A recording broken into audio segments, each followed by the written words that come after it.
Assalamualaikum warahmatullahi wabarakatuh. Perkenalkan, nama saya Sela Anjani dari kelas MA 20C08 dengan NIM 1120-191. Di sini saya akan membacakan materi tentang perbedaan manajemen konvensional dan manajemen syariah. Semua orang telah mengetahui bahwa prinsip-prinsip ekonomi pada umumnya dan manajemen pada khususnya selalu mengagungkan perolehan hasil sebesar-besarnya dengan kerja sekecil-kecilnya. Islam tidak menentang prinsip konvensional ini, bahkan mendorong prinsip itu. Masalahnya adalah manajemen syariah hanya menambahkan rambu-rambu penerapan prinsip konvensional agar tidak hanya ditujukan untuk memperoleh hasil di dunia saja, melainkan harus dibarengi dengan perolehan hasil di akhirat. Diterangkan dalam Al-Quran bahwa harta adalah sebuah objek yang digunakan menguji manusia dan harta juga sebuah sarana untuk melaksanakan takwa. Ada dua pandangan Islam dalam melihat harta. Yang pertama, sebagai suatu hak atau kepemilikan sesama manusia. Yang kedua, hubungan manusia terhadap Tuhannya.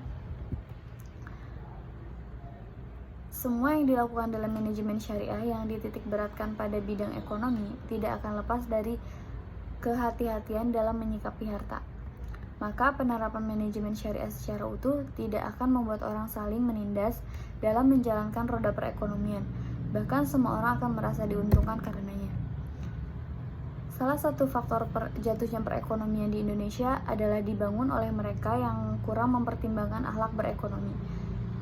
Hasilnya dapat dilihat sekarang ini. Apa yang dilakukan para pelaku ekonomi kelas atas dampaknya dipikul oleh seluruh rakyat Indonesia. Dengan adanya sistem ekonomi syariah pada umumnya dan manajemen syariah pada khususnya, diharapkan para pelaku ekonomi dan manajer mempunyai rambu-rambu yang mungkin selama ini belum dikenalnya. Rambu-rambu itu dapat meratakan kemakmuran ke segala lapisan masyarakat. Sebagai contoh, manajemen syariah memberikan rambu-rambu pada sistem jual-beli. Dikatakan dalam rambu-rambu itu bahwa orang kota dilarang mencegat dan memborong dagangan orang desa dengan maksud agar orang desa tidak bisa mengetahui harga pasar. Dikatakan juga bahwa Islam tidak boleh mematok harga sehingga pasar tidak bisa mengikuti hukum permintaan dan penyediaan.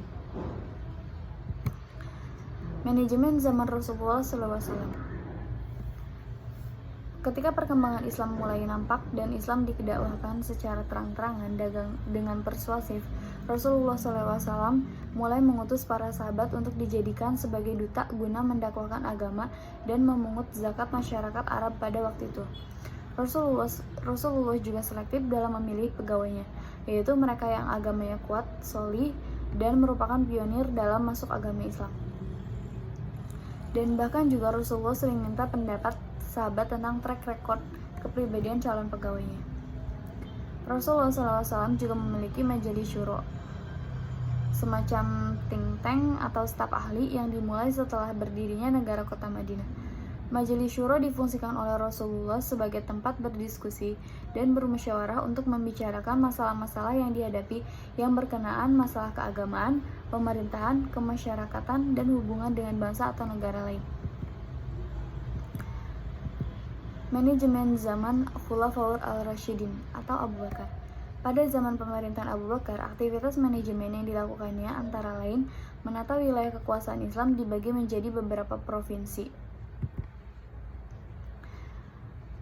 Manajemen zaman Abu Bakar, di antara tugas para gubernur adalah mendirikan sholat, menegakkan peradilan, menarik, mengelola dan membagikan zakat, melaksanakan had, dan mereka mempunyai kekuasaan pelaksanaan peradilan secara simultan.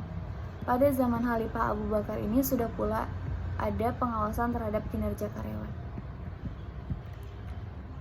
Manajemen Umar bin Khattab. Pada zaman manajemen pemerintahan Umar bin Khattab, kegiatan manajemen semakin luas. Salah satu di antaranya dipraktekannya konsep dasar hubungan antara negara dan rakyat, tugas pelayanan publik, dan menjaga kepentingan rakyat dari otoritas pemimpin. Umar juga melakukan pemisahan antara kekuasaan peradilan dengan kekuasaan eksekutif, serta menetapkan ada lembaga pengawasan terhadap kinerja pegawai publik. Manajemen Utsman bin Affan. Pada zaman Khalifah Utsman bin Affan, pertama-tama kegiatan manajemen yang dilakukannya adalah menjaga dan melestarikan sistem pemerintahan yang sudah ditetapkan oleh Khalifah Umar bin Khattab. Khalifah Utsman lebih mengakomodir keinginan rakyatnya ketika mereka meminta untuk mencopot dan melengsar pemimpin mereka. Paling tidak ada 3 gubernur dilengsarkan atas permintaan rakyat. Khalifah Ali juga mengajarkan sistem remunerasi dan ia berkata, sempurnakanlah gaji yang mereka terima karena upah itu akan memberi kekuatan kepada mereka untuk memperbaiki diri. Manajemen zaman Bani Umayyah. Kemajuan di bidang manajemen, khusus manajemen pemerintahan yang terjadi di perluasan Al-Diwan, lembaga kantor departemen yang telah berkembang menjadi 5 diwan, yaitu Diwan Al-Jun, Angkatan Perang, Diwan Al-Kharaj, Keuangan, Diwan Al-Rasail, Sekretariat, Diwan Al-Khatam, Otorisasi Stempel, dan Diwan Al-Barid, Kantor Pos, yang tersentralisasi di pusat pemerintahan. Dan di setiap provinsi terdapat 3 macam diwan, yakni Diwan Al-Jun, Al-Rasail, dan Al-Maliyah, Keuangan. Manajemen zaman Bani Abbasiyah. Pada zaman ini di bidang peradilan dibentuk lembaga Al-Hizbah yang mengawasi kehidupan sosial masyarakat dan memerintahkan kepada kebaikan dan mencegah kemungkaran. Amar ma'ruf nahi mungkar. Contoh dari perbedaan manajemen konvensional dan manajemen syariah pada kehidupan sehari-hari yaitu ini PT Bank Syariah Mandiri meningkatkan layanan digital melalui kerjasama di bidang jaminan produk halal dan pengembangan e-commerce syariah. Untuk itu, Mandiri Syariah menggandeng penyelenggara jaminan produk halal, BPJPH, Kementerian Agama Republik Indonesia, dan Tokopedia. Kerjasama ini dilakukan agar masyarakat semakin mudah bertransaksi secara online melalui Mandiri Syariah. Melihat saat ini kebutuhan masyarakat bertransaksi digital sangat tinggi. Setelah sebelumnya nasabah dapat menggunakan virtual account Mandiri Syariah saat bertransaksi di Tokopedia, kini nasabah akan semakin mudah dan nyaman bertransaksi di Tokopedia melalui Syariah Mobile, Mandiri Syariah Mobile. Kerja sama dengan BPJPH akan memudahkan perusahaan e-commerce mendapatkan sertifikasi halal. Dengan jaminan halal tersebut, maka akan membuat nasabah menjadi lebih tenang bertransaksi. Mandiri Syariah juga didukung Komite Nasional Keuangan Syariah atau KNKS dalam meningkatkan perekonomian syariah, termasuk ekosistem halal dalam dunia digital Indonesia.